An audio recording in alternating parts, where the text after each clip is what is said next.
Hello everyone, मैं Rama Pandey target for IQ में आप सभी का स्वागत करती हूँ। In this video I will explain article 15।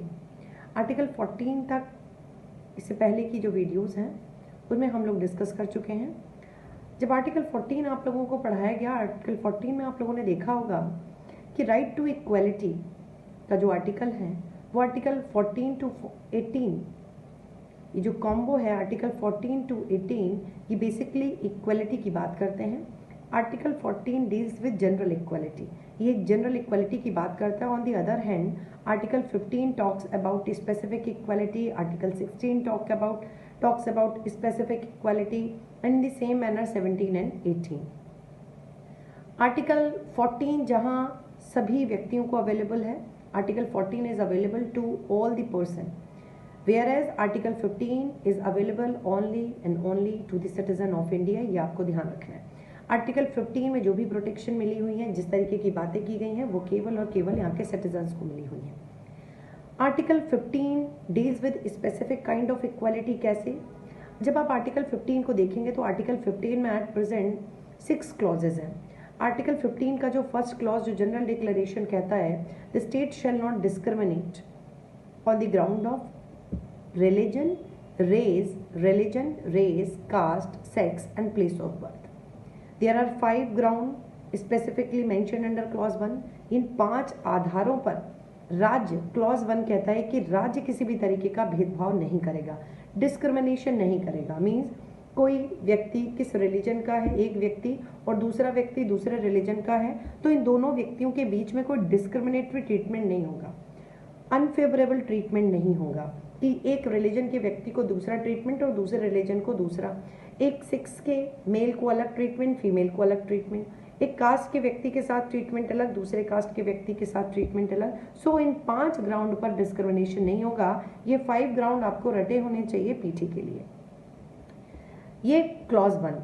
Clause 1 basically state पर लगता है। ऑन दी अदर हैंड जब आप क्लॉज 2 पढ़ेंगे आर्टिकल 15 का, देखिए क्लॉज 1 स्टेट मतलब स्टेट की ना तो कोई रूल, ना रेगुलेशन, ना नोटिफिकेशन, किसी भी तरीके के नियम में स्टेट इन 5 आधारों पर डिस्क्रिमिनेशन नहीं करेगा।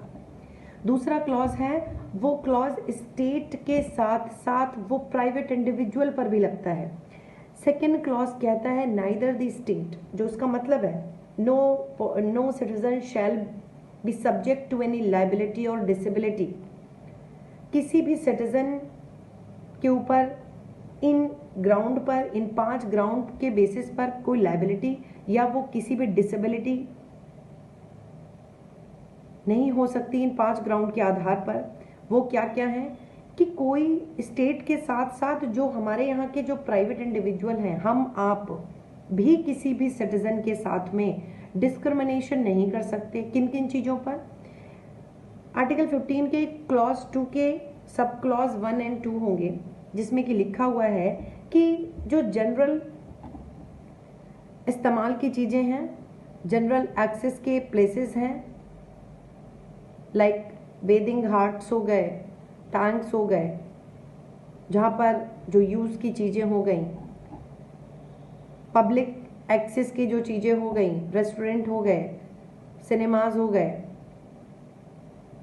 अम्यूजमेंट पार्क हो गए, इन जगहों पर जाने पर किसी भी व्यक्ति को रोका नहीं जा सकता। एक्सेस टू पब्लिक प्लेसेस, जो पब्लिक प्लेसेस हैं, पब्लिक इंपॉर्टेंस की प्लेस हैं, आपके शॉप्स हो गए, रेस्टोरेंट हो गए, ठीक है, कहीं मेले वगैरह लगते हैं वहाँ पर हो गया, कोई वेदिंग घाट्स हो गया, ठीक है। तो ऐसी जगहों पर जाने से आप रोक नहीं सकते, किसी सिनेमा हॉल में जाने से आप नहीं रोक सकते। इन 5 ग्राउंड के बेसिस पर कोई डिस्क्रिमिनेशन नहीं कर सकता।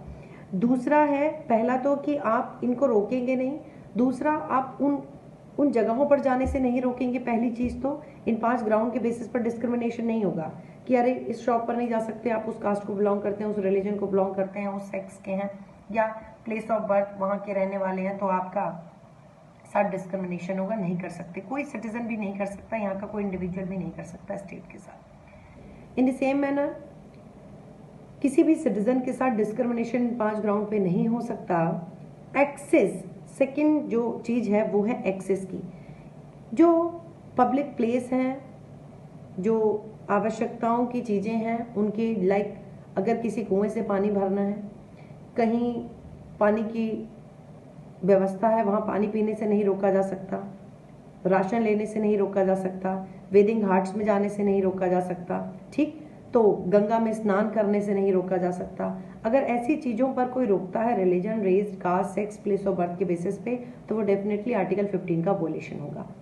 कहने का मतलब ये कि article 15 clause 1 prohibits state to discriminate on the ground of religion, race, sex, caste, place of birth. केवल स्टेट को क्लॉज 1 रोकता है, जबकि सेकंड क्लॉज स्टेट के साथ साथ प्राइवेट इंडिविजुअल को भी रोकता है कि स्टेट तो नहीं करेगा, स्टेट तो नहीं करेगा, बट स्टेट के साथ साथ कोई प्राइवेट इंडिविजुअल भी डिस्क्रिमिनेटरी ट्रीटमेंट नहीं करेगा। So state and private individual both are bound by the provision mention under article 15 clause 1 and clause 2। ठीक, अब बात करते हैं क्लॉज 3। तो जनरल हमने क्या देखा आर्टिकल 15 में कि ना तो स्टेट ना तो कोई प्राइवेट इंडिविजुअल डिस्क्रिमिनेशन नहीं करेगा, रिलीजन के बेसिस पर नहीं करेगा, इसी में एक क्लॉज है, एक ग्राउंड और भी है, सेक्स के बेसिस पर भी नहीं करेगा। लेकिन जब आप आर्टिकल 15 का क्लॉज 3 देखेंगे तो उसमें लिखा है कि state can make a special provision for the benefit of women and children. Means women and children के लिए स्पेशल प्रोविजन स्टेट बना सकता है। ओके, तो सम टाइम ऐसा देखा जाता है कि क्लॉज 3, 4, 5 एंड 6 आर्टिकल 15 के एक्सेप्शन है। कहीं कहीं इस तरीके से भी लिखा जाता है। आप इसको कह सकते हैं डायरेक्टली प्राइमा फेसाई देखने से ऐसा ही लग रहा है कि ऊपर तो कहा है सेक्स के बेसिस पर डिस्क्रिमिनेशन नहीं होगा, बट थर्ड क्लॉज में state can make special provision, तो लगता है कि ये डिस्क्रिमिनेशन है और ये एक्सेप्शन है जो रूल क्लॉज 1 में लिखा गया है। एक्चुअली ये डिस्क्रिमिनेशन नहीं है। जो ब्रॉड प्रिंसिपल इक्वालिटी का है वो यही है, equality always among equals, equality हमेशा इक्वल्स के बीच होती है। तो कुछ चीज़ों में women and children they are vulnerable physically भी, मेन एंड विमेन का स्ट्रक्चर थोड़ा डिफरेंट है, बहुत सारी और भी चीज़ें हैं, सोशल कुछ एवल्स की वजह से, एजुकेशन लेवल की वजह से, बहुत सारे ऐसे कारण हैं जिनकी वजह से मैन एंड वुमेन स्टिल अभी एट पार नहीं है, दे आर नॉट इक्वल। तो पहले उनको इक्वल लाना है, तो it is not the exception, ये कोई एक्सेप्शन नहीं है, बल्कि ये ब्रॉड प्रिंसिपल जो इक्वलिटी का है उसी की बात करता है। ठीक, तो आर्टिकल 15 क्लॉज 3 में स्टेट को पावर है कि state can make special provision, women के लिए और बच्चों के लिए स्पेशल प्रोविजन बना सकती है, और आप देखते होंगे कि स्टेट बनाता भी है। चाहे आप 73rd 74th कॉन्स्टिट्यूशनल अमेंडमेंट को ले लीजिए, पंचायत में रिजर्वेशन दे लीजिए महिलाओं का, जो भी कमीशन सर्विसेज, जुडिशियल सर्विसेज की आप लोग प्रिपरेशन कर रहे हैं उनमें देखिए महिलाओं के लिए कुछ सीटें रिजर्व होती हैं। ये स्पेशल प्रोविजन की पावर मिली हुई है स्टेट को कि स्टेट स्पेशल प्रोविजन वुमेन के लिए बना सकता है।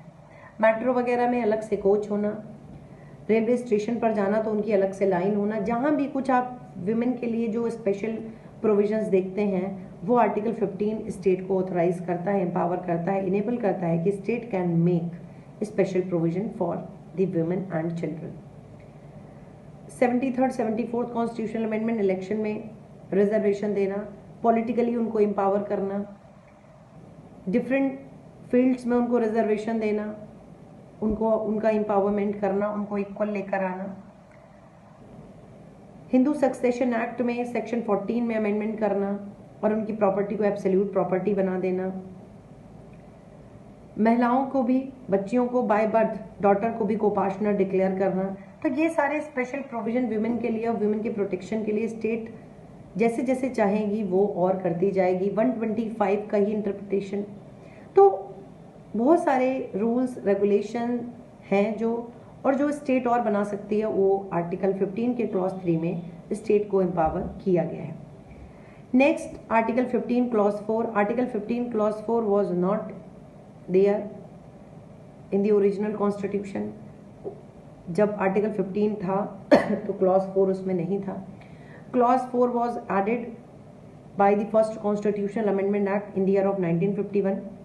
1951 में इसको ऐड किया गया क्योंकि एक मामला हुआ था State of Madras versus Champakam Dorai Rajan का। इस मामले में क्या हुआ कि मद्रास गवर्नमेंट ने एक ऑर्डर निकाला, एक जियो वहाँ पर, और उस गवर्नमेंट ऑर्डर के थ्रू उन्होंने कुछ मेडिकल कॉलेजेस, इंजीनियरिंग कॉलेज में कुछ सीटें रिजर्व की, और जो होल सोल क्राइटेरिया था रिजर्वेशन का वो कास्ट एंड रिलीजन के बेसिस पर स्टूडेंट में क्लासिफिकेशन कर दिया गया। That reservation policy was challenged before the supreme court और केस का नाम state of Madras versus Champakam Dorai Rajan 1951 का था। सुप्रीम कोर्ट ने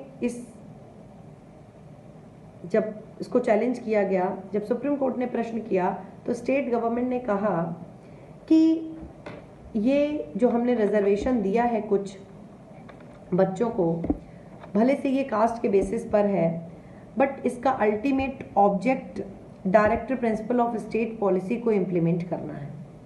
इन्होंने कहा director principal of state policy को इम्प्लीमेंट करने की इंटेंशन से हमने ये रिजर्वेशन दिया और आर्टिकल 46 को हम इम्प्लीमेंट करना चाहते हैं।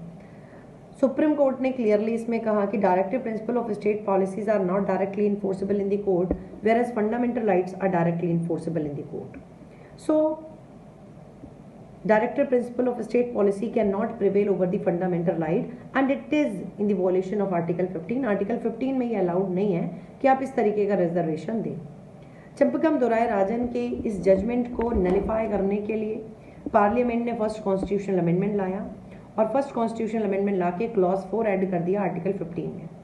और क्लॉज 4 ऐड करते ही अब स्टेट इसके लिए एम्पावर हो गई कि state can make a special provision for the advancement or for the promotion of socially educationally backward citizen और scheduled caste and scheduled tribe। इनके लिए अब ये स्टैट्यूटरी प्रोविजन कॉन्स्टिट्यूशनल प्रोविजन हो गया कि अब स्टेट ऐसा कर सकती है क्योंकि अब इसके लिए कानून बन गया। तो ये 15 क्लॉज 4 चंपकम दोराई राजन के जजमेंट को नलिफाई करने के इंटेंशन से लाया गया।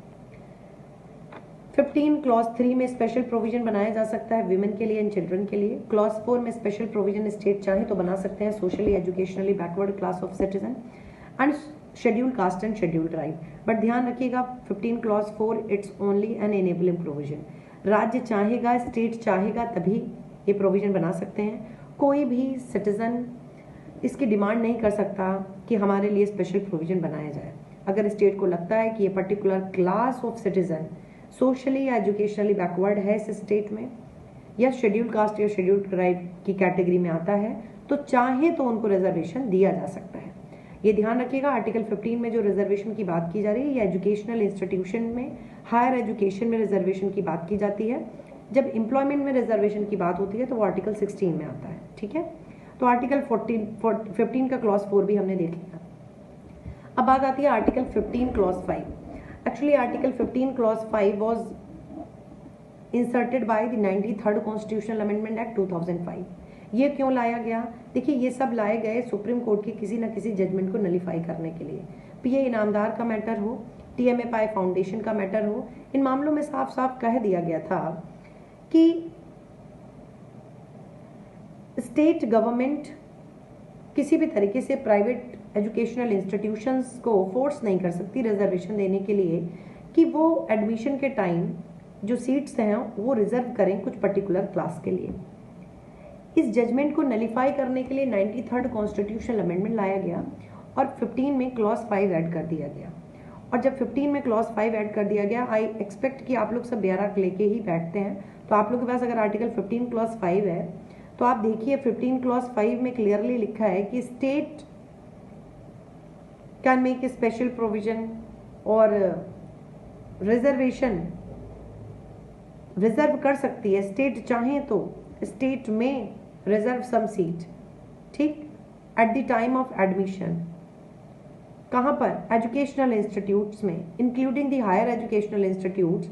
और वो भी कहाँ कहाँ? गवर्नमेंट तो होंगे ही, साथ साथ जो प्राइवेट एजुकेशनल इंस्टीट्यूट्स हैं वो भी इससे बाउंड हैं।